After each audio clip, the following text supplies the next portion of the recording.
Gempa dengan magnitudo 7,1 terjadi di wilayah Maluku Utara dan Sulawesi Utara dengan potensi tsunami level waspada. Peringatan dini tsunami sendiri sudah berakhir pada pukul 1.45 waktu Indonesia Barat. Namun gempa susulan masih terjadi. Berikut kita ikuti keterangan dari Kepala BMKG Dwi Korita Karnawati. Bismillahirrahmanirrahim. Assalamualaikum warahmatullahi wabarakatuh. Selamat pagi rekan-rekan media, ibu bapak sekalian. BMKG bersama ini perlu menyampaikan bahwa baru saja terjadi gempa bumi pada hari Kamis 14 November 2019 pukul 23 lebih 70 saya ulangi pukul 23 lebih 17 menit 41 detik waktu Indonesia bagian barat di wilayah Maluku Utara dan juga Sulawesi Utara, jadi di perbatasan. Gempa mengguncang merupakan gempa tektonik. Hasil analisis BMKG menunjukkan bahwa gempa tersebut memiliki atau kekuatannya adalah 7,4. Saya ulangi, magnitudo 7,4 dengan kedalaman 10 km. Selanjutnya, BMKG melakukan pemutakhiran magnitudo menjadi 7,1 dan disampaikan pula bahwa epicenter gempa bumi terletak pada koordinat 1,67 lintang, saya ulangi 1,67 derajat lintang utara dan 126,39 derajat bujur timur, atau tepatnya berada pada jarak 134 km arah barat laut kota Jailolo, Kabupaten Halmahera Barat, Maluku Utara, dan kedalaman pusat gempa adalah 73 km.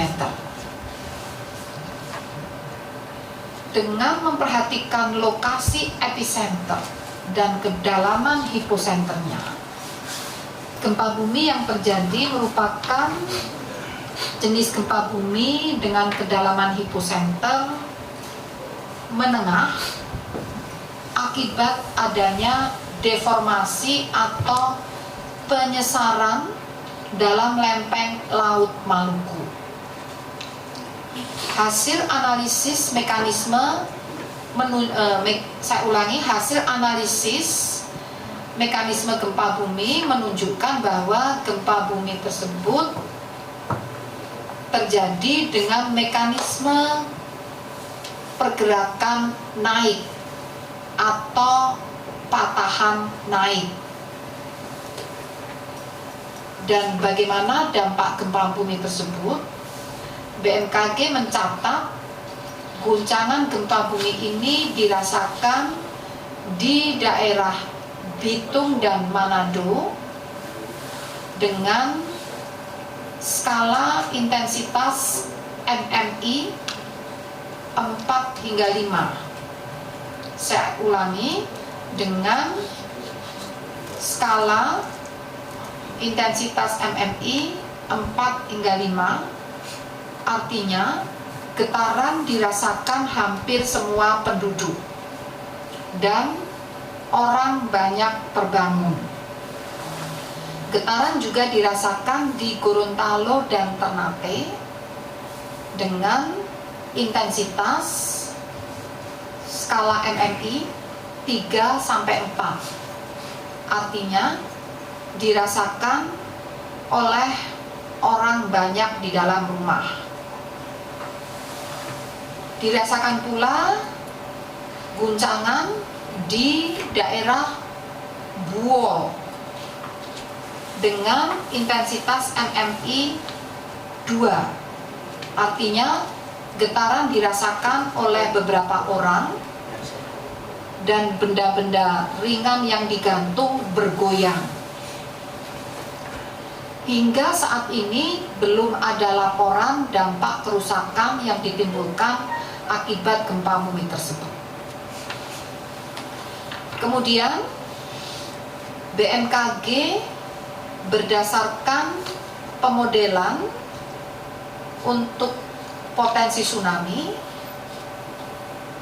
BMKG mengumumkan pula bahwa gempa tersebut berpotensi tsunami dengan status ancaman waspada. Ini status yang paling rendah.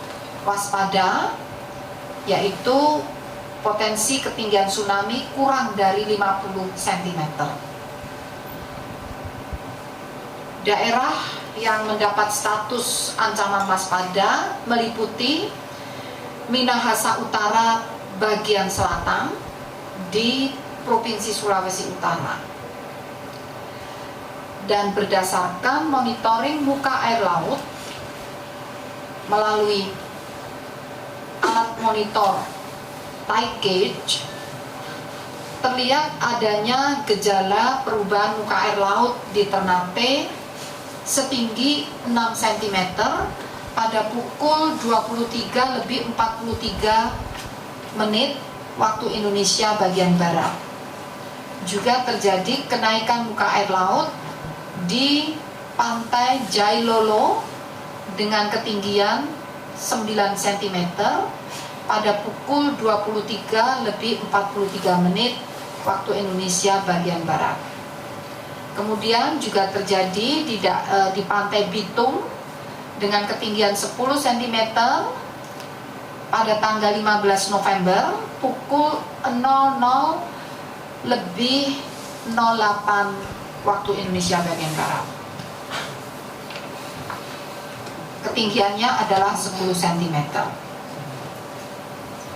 Setelah kami memantau selama 2 jam, tidak terjadi lagi gejala ataupun kenaikan muka air laut, maka peringatan dini tsunami ini dinyatakan berakhir pada hari Jumat tanggal 15 November tahun 2019 pukul 1:45 waktu Indonesia bagian Barat.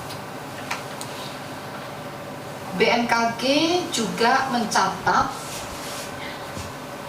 bahwa hingga pukul 1:53 waktu Indonesia bagian Barat telah terjadi gempa-gempa susulan sebanyak 28 kali dengan magnitudo bervariasi. Yang terkecil adalah 3,2 dan magnitudo terbesar adalah 5,9. Dengan berakhirnya peringatan dini tsunami pada pukul 1:45 waktu Indonesia bagian Barat, maka kami menghimbau kepada masyarakat agar untuk kembali ke tempat masing-masing bagi yang tadi mengevakuasi diri.